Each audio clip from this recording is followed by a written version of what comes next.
Walau perang di Ukraina masih belum benar-benar selesai, tekanan gejolak harga komoditas masih terus terjadi. Di sisi lain, kenaikan harga komoditas menjadi berkat untuk Indonesia. Itulah sebabnya aliran dana asing di pasar saham mengucur deras. Sektor apa yang bisa kita pilih di pasar saham sekarang ini? Risiko apa saja yang harus kita perhatikan? Berikut analisis dan tips dari Erik Susanto, Portfolio Manager Eastspring Investment Indonesia.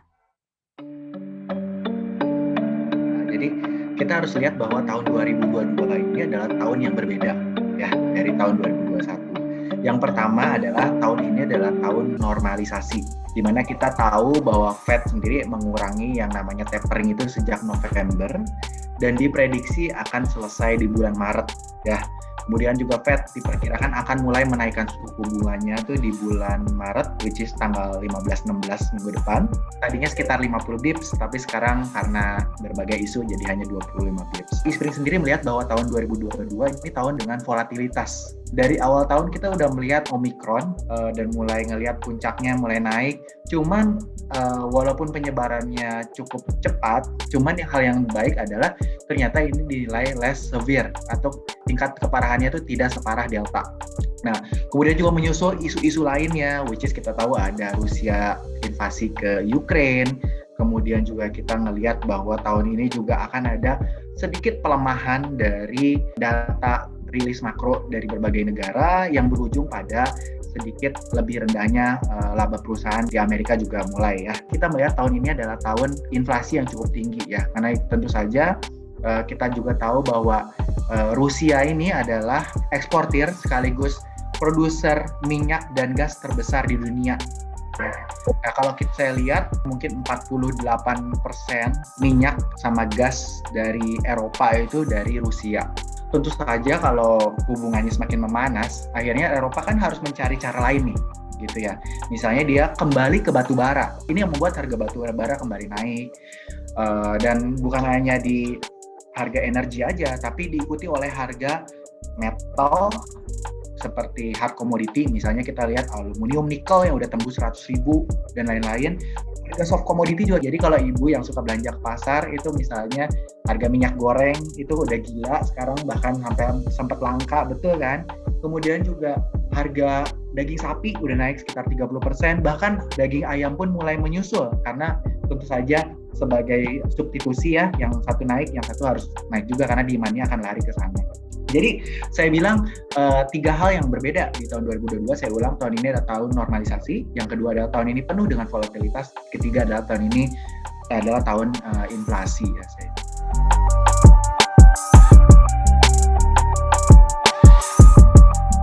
Kalau saya lihat Indonesia dengan Rusia dan Ukraine ya, itu partner dagangnya itu kecil banget, hanya 0,4-0,6% gitu ya. Bahkan kalau kita lihat investasi langsungnya juga tidak ada ya.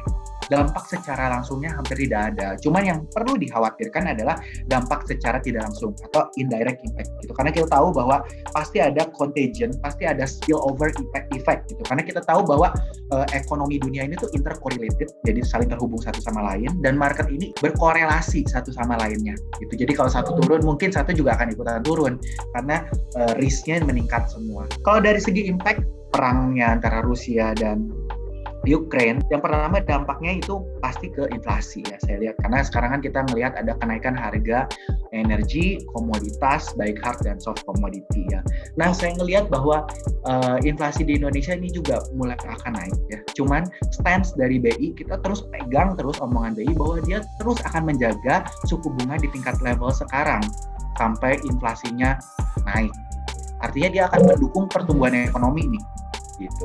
Yang kedua, saya lihat dari sisi current account deficit ya, karena Indonesia perlu kita ingat adalah negara pengekspor komoditas dunia seperti batu bara kita yang terbesar, minyak kelapa sawit atau CPO, bahkan nikel pun kita juga terbesar. Nah, dengan kenaikan harga komoditas batu bara, minyak kelapa sawit dan nikel, ini tentu saja akan membawa external balance kita lebih bagus lagi. Nah, makanya current account deficit di kuartal berikutnya saya baca dari JP Morgan atau lainnya, itu diprediksi bisa positif 5%. Ekonomi kita, Indonesia ini, di luar Jawa, itu sangat dipengaruhi oleh harga komoditas. Ya, jadi otomatis kenaikan harga komoditas ini akan mendorong ekonomi misalnya di Sumatera, di Kalimantan, atau mungkin di Sulawesi. Karena kan Sumatera is very related sama palm oil. Kalimantan itu batu bara dan Sulawesi itu nikel. Jadi ketika ini naik, ekonomi di sana bisa akan lebih baik. Jadi kita cukup optimis bahwa ekonomi Indonesia ini bisa mencapai 5,2% di tahun 2022 ya. Di sisi lain juga dampaknya kita lihat yang dikhawatirkan adalah financial stability ya, karena kita tahu bahwa tentu saja dengan perang yang terus berlanjut likuiditas dolar akan berkurang ya, sehingga akan ada penguatan US dollar karena semua orang pasti akan ke safe haven ya, pasti ini akan menekan mata uang lainnya ya. Yang ditakutkan adalah pelemahan rupiah. Tapi saya bilang Indonesia ini satu negara yang paling unik. Kita adalah negara pengekspor komoditas. Kelihatan banget dari kinerja IHSG. Dow Jones koreksi, Hang Seng itu yang Hong Kong bursa itu udah terendah sejak 2009. Tapi kita masih IHSG masih kuat bertengger di 69 7.000, bahkan udah hampir tembus titik tertinggi lagi. Jadi ini yang membedakan bahwa Indonesia ini spesial. Makanya kita juga melihat inflow yang cukup besar dari investor asing. Di bulan Februari itu inflow dari investor asing itu 12,5 triliun. Ini adalah inflow tertinggi bulanan dalam 5 tahun terakhir, bahkan lebih tinggi daripada sejak Pak Jokowi terpilih. Jadi ini benar-benar asing tuh melihat Indonesia adalah negara komoditas dan mereka mengambil peluang ini untuk investasi ke Indonesia. Nah, satu yang saya ingatkan bahwa resikonya tetap ada gitu. Kita harus melihat harga komoditas ini bisa sustain atau enggak ya. Karena komoditas itu biasanya very volatile.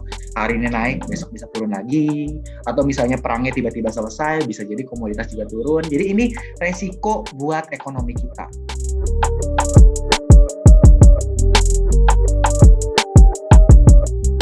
Saat ini valuasi Indonesia dibandingkan negara lain udah sama, karena kan negara lain udah koreksi gitu ya. Saat ini saya juga sebagai fund manager, saya mengelola aset alokasi ya.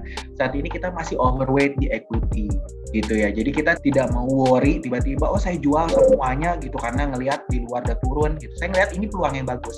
Sekali lagi saya bilang, kenaikan harga komoditas ini tuh blessing buat Indonesia.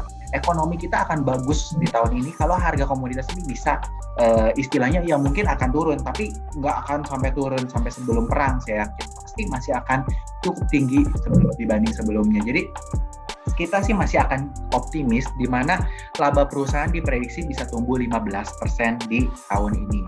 Cuman ada satu indikator lagi yaitu namanya Producer Price Index ya.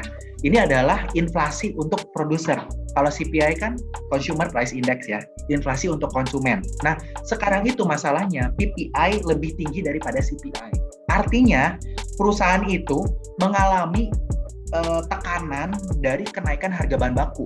Misalnya nih minyak goreng naik Indomie gitu, tapi dia tidak bisa pass on ke consumer karena kalau dia naikin harga dia takut barangnya nggak laku atau penjualannya turun. Akibatnya di sini yang dirugikan siapa? Yang harus menelan pahitnya ya adalah perusahaan gitu, di mana ada squeezing margin. Artinya labanya Indomie diprediksikan mungkin akan turun karena minyak gorengnya naik, tapi dia nggak bisa naikin harga sembarangan gitu. Jadi kita harus selektif banget nih, harus milih sektor yang benar-benar diuntungkan dari kondisi ini gitu. Nah, kita menghindari sektor consumer saat ini karena consumer juga ada tekanan harga bahan baku dan nggak bisa pas-pasan harga ya. Nah, sektor mana sih yang diuntungkan? Ada dua. Yang pertama jelas sekali sektor komoditas ya, which is yang jelas banget tuh tadi batu bara, nikel, mungkin tadi UP juga salah satu kontraktor batu bara dan juga minyak kelapa sawit.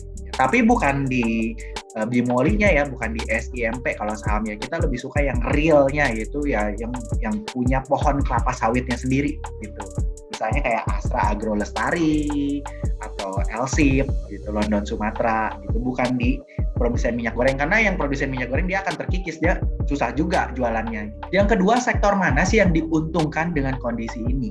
Nah, kita melakukan research nih dari berbagai market, berbagai waktu, ternyata ada 2 sektor loh yang diuntungkan dengan kondisi naiknya inflasi dan suku bunga, yaitu sektor financial dan real estate. Karena sektor ini sangat erat sama sensitif terhadap suku bunga. Nah, kita juga ngelihat udah mulai ada kenaikan nih di beberapa saham properti ya. Kalau kita lihat kayak BSDE, Sumarekon.